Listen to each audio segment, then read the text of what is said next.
Napakagandang hapon po sa ating lahat mga ka-farmers, mga ka-viewers. So ngayong hapon ay nagpipitas po tayo noon ng kamatis at saka talong. So yan, meron na tayo napipitas na kamatis na sa 15 creeks. Meron pang 8 na hindi nakahakot. So kunti na lang ang ating kamatis mga ka-farmers kasi dahil sa sobrang mura ang presyo, hindi na natin dinidiligan ng fertilizer pati tubig. Ang ginagawa natin, palagi lang tayong nag-harvest. So siguro estimated natin to, kaya po ang mga 30 creeks po ang ating ma-harvest sa ating kamatis kasi marami pang bunga. Tapos yung iba ay ripe na. Then yung sa talong mga ka-farmers, inumpisahan na po namin ang pag-harvest. Ayan po, baka tanungin nyo ako bakit parang may tapok doon, may tapok dito, may tapok dito banda.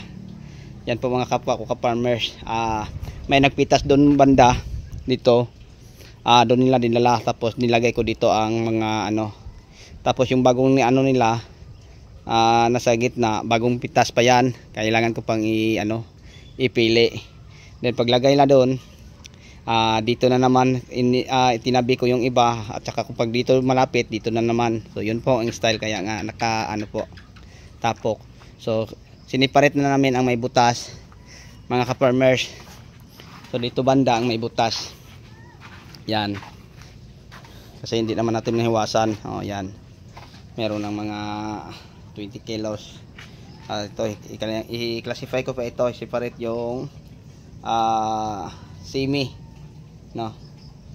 So yun po ang ating good. Tapos yung medyo maliit ang konti, yan, okay, dito i-classify pa namin to papunta dito, at ito na naman. So yun po no mga ka-farmers, mga ka-viewers, ang mai-share ko po sa inyo sa hapon na ito. Okay, so sa inyong lahat hanggang dito na lang po. Maraming salamat. Bye bye.